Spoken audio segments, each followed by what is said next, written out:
And if you are there when Shedeur becomes the starting quarterback, the power dynamic will shift and retribution will be had. Meaning,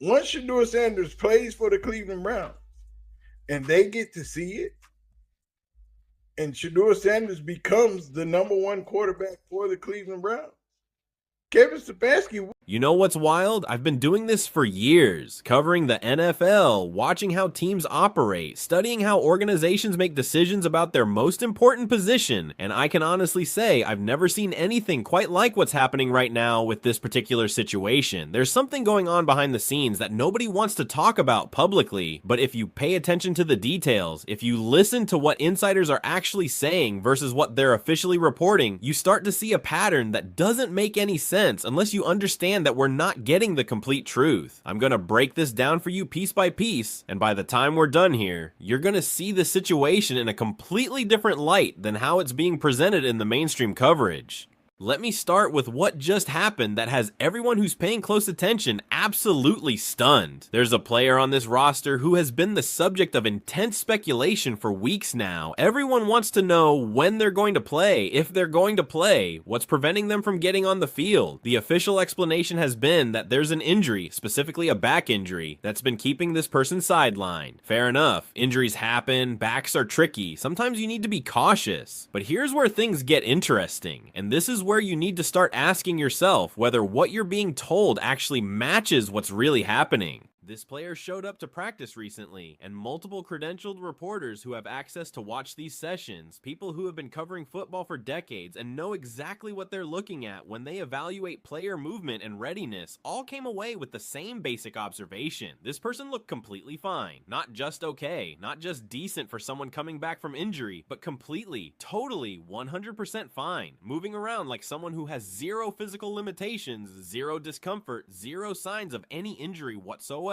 One reporter who has built an entire career on accurate, honest reporting, someone whose credibility is unquestioned because they've been doing this for over 10 years with this specific team, provided a detailed account of exactly what they witnessed. They used very specific language to describe what they saw, and if you understand football terminology, if you know what these words actually mean in terms of player health and readiness, what they described should make you do a double take and really question the narrative we've been hearing. The reporter said this player was loose during the practice session. Now, loose is a very specific term in football circles. It means there's no restriction in movement, no visible stiffness, no protective body language, no favoring of one side or another. When someone is dealing with a legitimate injury, especially a back injury, you see it in how they move. They're careful, they're deliberate, they don't make sudden movements, they constantly adjust their positioning to protect the injured area. But loose means none of that is happening. Loose means the person is moving naturally, fluidly, without any of the telltale signs that would indicate pain or limitation. The reporter went on to say that this player was light on their feet during practice. Think about what that means for a second. Being light on your feet requires quick twitch muscle response. It requires balance and coordination. It requires core strength and stability. All of those things would be compromised if you were genuinely dealing with a back injury significant enough to keep you out of games. You can't fake being light on your feet. Either you have full range of motion and full confidence in your body's ability to move explosively, or you don't. There's no middle ground there. But here's the detail that really caught my attention, the one that makes me think there's way more to this story than what we're being told. The reporter specifically mentioned that this player was dancing between repetitions during the practice session. Dancing. Let that sink in for a moment. When's the last time you saw someone with a legitimate back injury dancing? Dancing requires explosive rotational movement from your core. It requires you to feel completely comfortable in your body. It requires a level of physical freedom that you simply don't have when you're hurt. People who are dealing with back issues move cautiously. They stretch constantly. They show visible signs of discomfort. They don't dance around like they're at a party. Now let's talk about the throwing, because this is absolutely critical for understanding whether we're getting the full story here. Multiple observers who watched this practice session noted that when the player was participating in throwing drills, the football was coming out with what they described as completely normal velocity. This is huge, and I want to make sure you understand why. Throwing a football with maximum velocity requires a complete kinetic chain from your feet through your legs, through your core, through your shoulder and arm. Every part of that chain has to be functioning properly and working in coordination. When quarterbacks have back problems, even relatively minor ones, the velocity almost always suffers because they can't rotate fully through their throwing motion, or they're unconsciously protecting the injured area, or the pain is affecting their mechanics. But that's not what anyone observed during this practice. The velocity was normal, meaning this player was able to generate full power, complete their full throwing motion, rotate completely through the delivery, and put maximum force on the football. There was no hesitation, no visible wincing, no adjustment in mechanics to compensate for pain. If you've ever thrown anything while dealing with a back injury, you know that the twisting and rotating motion would be one of the first things that would hurt. Yet this player was doing it repeatedly without any apparent issues at all. So now we have to confront the obvious question that nobody in the mainstream media seems willing to ask directly. If this player looks completely healthy to everyone who's watching them practice, if they're moving without restriction, if they're dancing around, if they're throwing with full velocity, if they're showing absolutely zero signs of being limited by injury, then what exactly is keeping them off the field during actual games? Because it's very clearly not a physical inability to play football at a high level. Something else is going on here, and whatever that something else is, it's not being explained honestly to the fans and media who are trying to understand this situation. Let's walk through the possible explanations because we need to be thorough and fair in how we analyze this. The first possibility is that this is pure gamesmanship, that the coaching staff is deliberately being cagey about this player's status to keep upcoming opponents guessing about their game plan. NFL coaches do this sometimes, being vague or misleading with injury reports to create uncertainty for teams they're about to play. But here's the fundamental problem with that explanation. For gamesmanship to make sense, it has to provide some tangible competitive advantage. What advantage does this team gain by keeping this particular player out of action? Their offense has been struggling badly all season. They need playmakers desperately. They need someone who can come in and provide a spark. Keeping a healthy, talented player on the sideline doesn't help them win games, which should theoretically be the entire point of everything they're doing. The second possible explanation is that there's some kind of injury that doesn't manifest during practice, but becomes problematic in actual game situations. Maybe there's pain that only shows up when taking real hits from opponents, when the adrenaline is pumping at game speed, when the intensity reaches that championship level. This is theoretically plausible because not every injury is externally visible. Players can have pain, can have inflammation, can have issues that don't prevent them from practicing, but make it inadvisable to put them in game action. However, this explanation completely falls apart when you consider that this player is reportedly going to be available as the backup quarterback, meaning they would have to enter the game and play meaningful snaps if anything happened to the starter.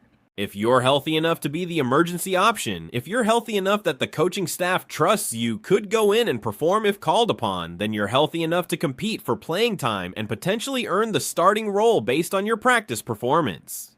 The third explanation, and I'm going to be honest with you, this is the one that makes the most sense when you look at all the available evidence objectively, is that the injury designation is being used as convenient organizational cover for a decision that's already been made for reasons that have absolutely nothing to do with this player's physical health or ability to play football. Maybe the coaching staff has decided they're sticking with their current starter no matter what. Maybe there are internal political dynamics within the organization that we're not privy to. Maybe there are contract considerations or future planning considerations that are influencing these decisions. Maybe the coaches are just stubborn and don't want to admit that their original plan isn't working. The injury gives them a ready-made excuse that most people will accept without digging too deeply or asking uncomfortable questions. What makes this even more suspicious when you really think about it is the timing of when this injury supposedly occurred. The pressure was building, fans were getting increasingly vocal about wanting to see this backup get an opportunity. Media members were starting to ask pointed questions about why the offense was struggling so badly and whether changes needed to be made. And right at that exact moment, suddenly there's this injury that conveniently keeps the backup unavailable. Now, injuries do happen randomly in football. Timing can absolutely be coincidental, but when you combine the extremely convenient timing with the fact that everyone who watches this player practice says they look completely healthy, it becomes very difficult not to be skeptical about what's actually happening here.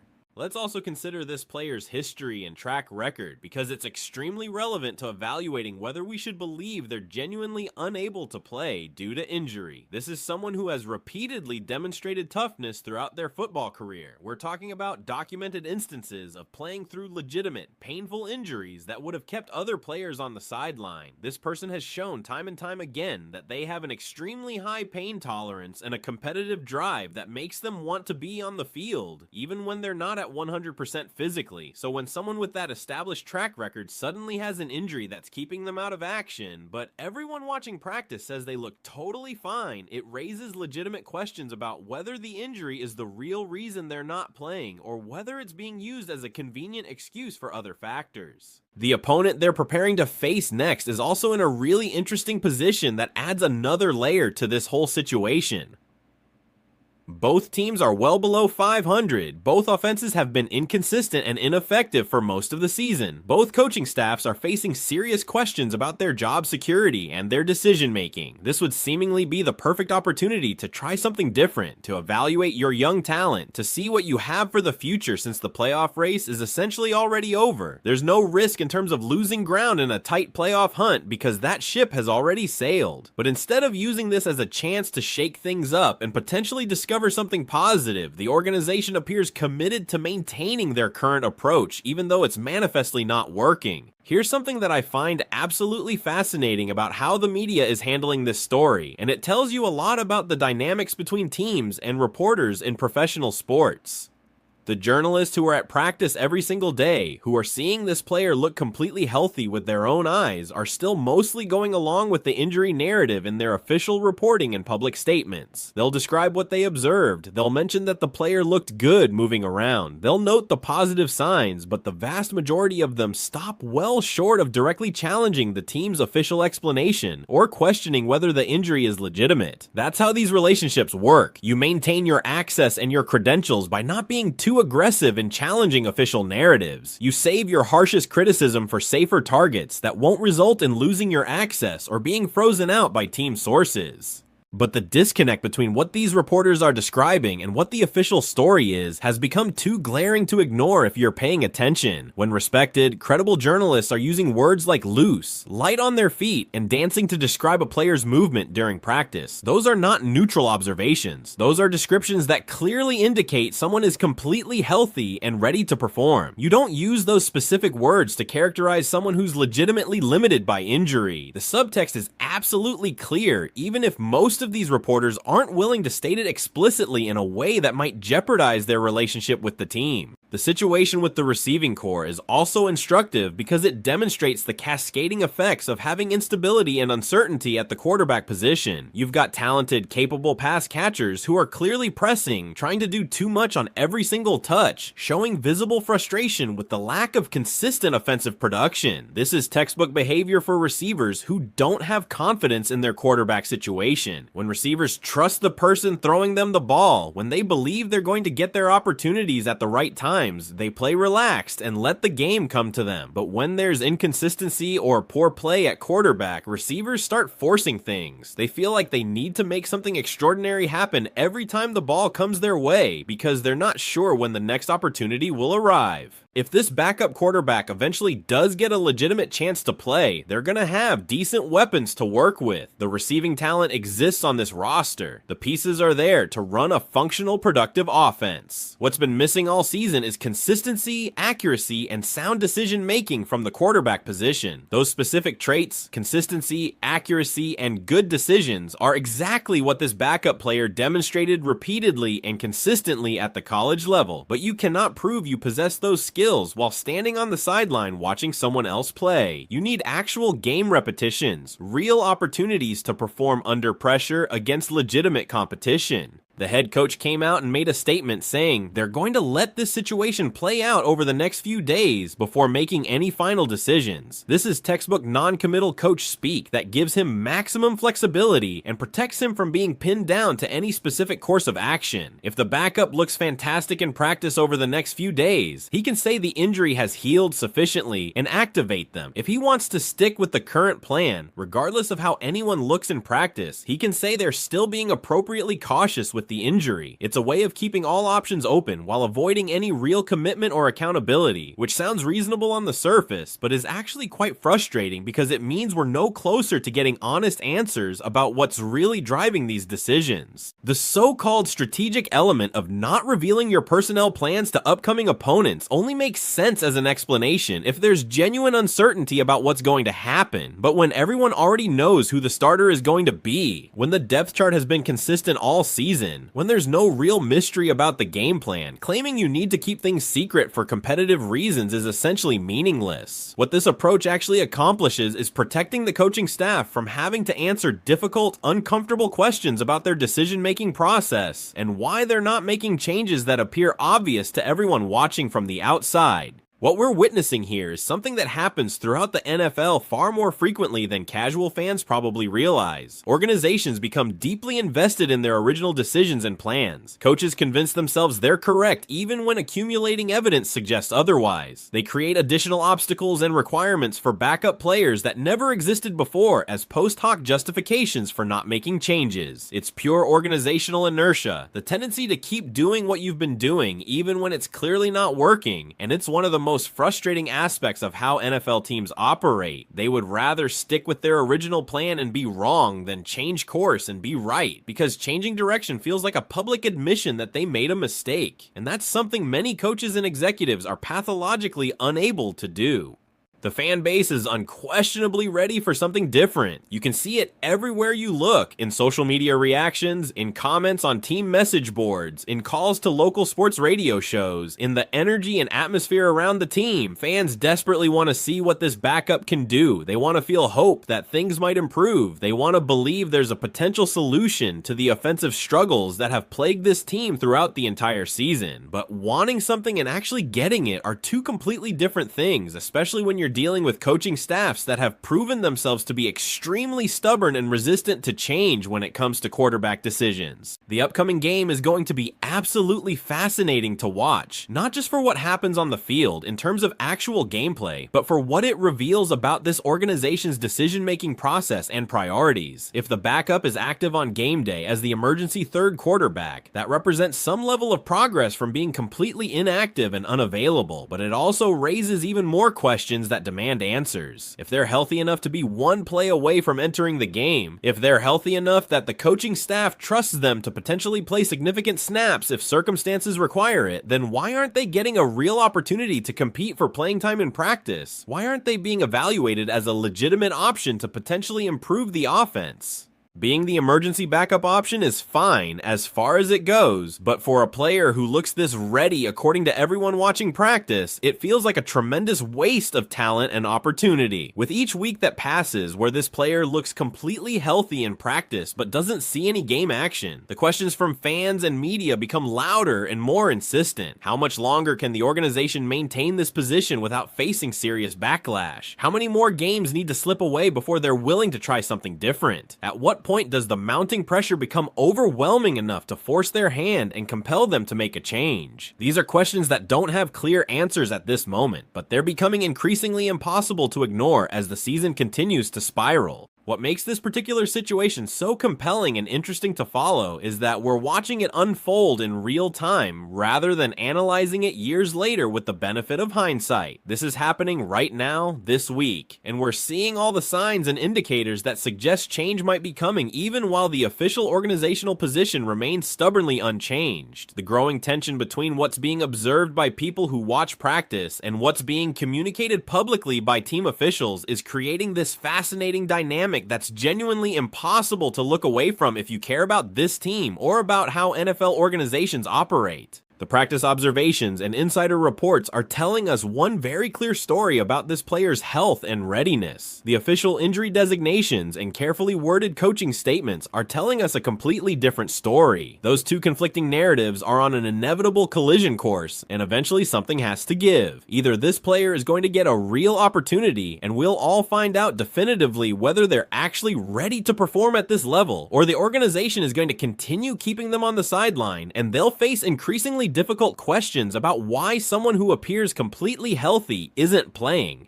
Here's what we all need to be watching for over the next several days as this situation continues to develop. First, how does this player look in the remaining practice sessions this week? If they continue demonstrating the same energy level, the same quality of movement, the same throwing velocity, that tells us everything we need to know about their actual physical condition, regardless of what the injury report might say. Second, what does the official injury report indicate when it's released? That document will give us the organization's formal, on-the-record position regarding this player's health status and availability. Third, what actually happens on game day? Is the backup in uniform on the sideline? Are they going through warm-up routines? And perhaps most importantly, if something happens during the game that would typically trigger a quarterback change, what does the coaching staff actually do in that moment?